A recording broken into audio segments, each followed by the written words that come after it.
Welcome back to the Grateful Podcast. This is my first episode I've recorded in, I guess a week. I recorded one last Sunday, but this is my first episode on the road. I'm currently in Boulder, Colorado, staying at an A-Lodge. Amazing place. Best campground, hotel, whatever it is that I've ever been to. I'm sitting right by my tent right now. My friend Nathan, who was on the podcast in February, is inside calling his parents. It's Father's Day. And yeah, what an experience so far. It's amazing what you learn through just experience. I've spent this entire year very focused on material pursuit. And so to have nothing scheduled in a day and just be able to go rock climbing until however late at night I want to, or go on a 16-mile hike just for fun in Rocky Mountain National Park, or go fill up my water in the springs, or go sit by a river in Boulder and read whenever I want to, is just pure freedom. And obviously this is not a lifestyle that's very sustainable, right? It's a vacation for a reason. But it's amazing to have this complete freedom contrasted to to the rigidity of my schedule over the past year. It's amazing. And I'm absolutely loving it. I feel very at peace. Something I've been thinking about a lot is the difference between the pleasure you feel in expectation and the pleasure you feel in reality. So this trip has been something I've been looking forward to, and not planning, but planning for more like the past year, but looking forward to for the past 4 years. We've been talking about this. And so to have something that has that much anticipation to it, that has that much build up, to have it come to fruition, to be living in the moment that you've anticipated, is very interesting. You don't have that many times in your life where you anticipate something this heavily, right? I mean, another one was graduation just a week ago, and we'll be going to college in just a few months. So I'm living in this time of my life that is very romanticized in society. 18 years old, really moving out, going to college, taking your next step in life. It's a very romanticized time in life. And it's very interesting to be living in it because, to be honest, I'm extremely grateful and I love my life. It's not like this time is any different because I'm 18 or because all of that's happening. That doesn't feel like it has the weight on my life that many people portray it as having.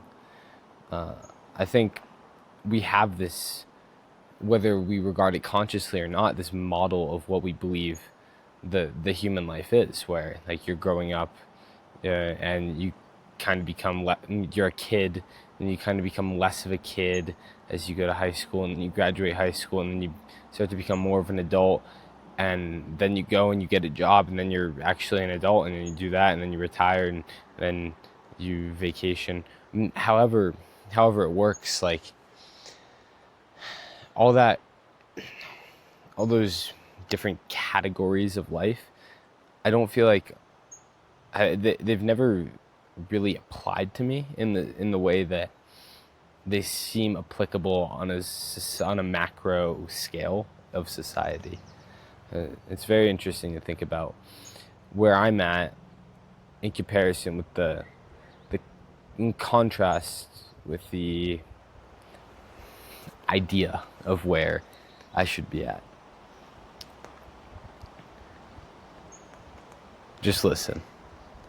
I mean, we're off of a road that goes through Boulder Canyon, so you can hear cars probably, depending on how much this mic's muffling out, but you could also hear a river. I love rivers. As I mentioned last week, I recently reread Siddhartha. In that book, he really connects with the river. He learns so much from the river. So I've just been taking some time and just literally sitting and staring at the river. It's just been so wonderful. The noises it makes, the different patterns you see throughout the water. Like, I need someone to explain to me the physics of a river.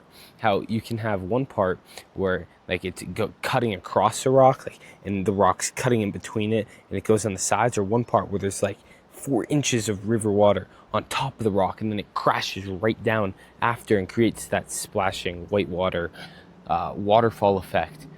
It's beautiful. You can learn so much, so many interesting things just by watching and observing. In the car on the way here, it was a 3-day trip. My friend Nathan and I read to each other, and the first book that we read was The Alchemist. And I've talked about this countless times on this podcast. But rereading it again for the third June in a row was amazing. And the thing that really stuck with me this time in it was the contrast between the Englishman's learning style of reading and trying to acquire that hard knowledge, and the boys' learning style of just putting down the book and observing and taking in the desert and taking in the people. And I mean, that's how people learn. That's how I learned French, through just observation, and learning through experience. That's how we can learn so much about life, because, well, these books, fantastic book, by the way, Damien, while these books are able to teach us things, we learn so much through observation. And I think we oftentimes neglect what we can learn from such simple things.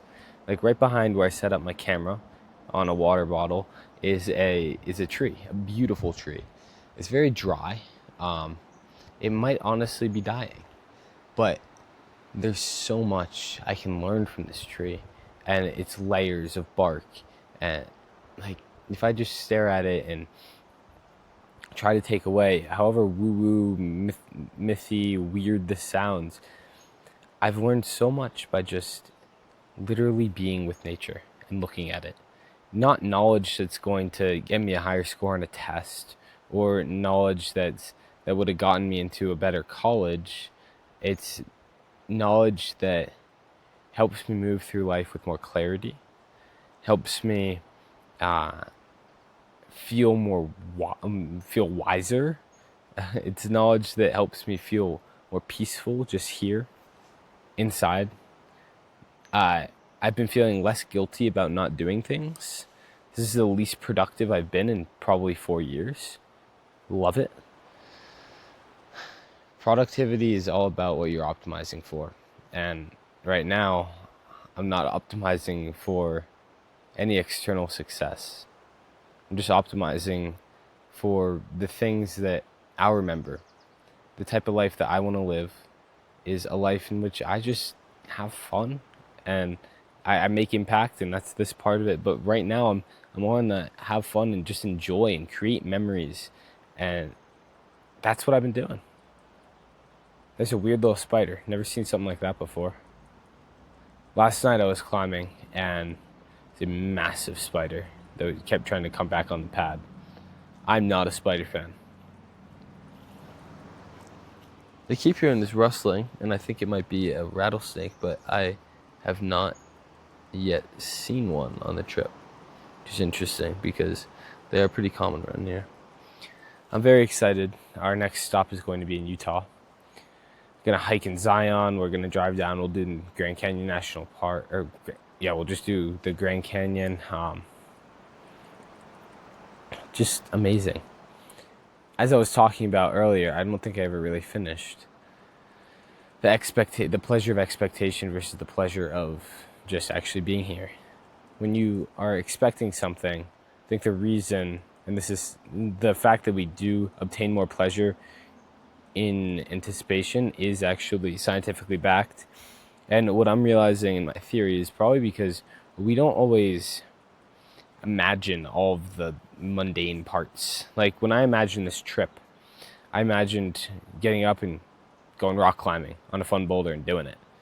But I didn't imagine all of the actual difficulty it would be to find the boulder in a place I've never been before, or that I'm not in the greatest climbing shape in my life right now because of baseball season just ending. So the fact that I'm not actually able to do some of the boulders I wanted to do, all these different things that you just don't imagine. And so the pleasure that you experience in real life is very different from your expected pleasure. And a lot of times I think that we can draw an equation between your contentment and the difference between your expected pleasure and your uh, experienced pleasure. But for me, I'm trying to get to a point where that difference of pleasure doesn't matter, because I can be all right with the way that things are panning out.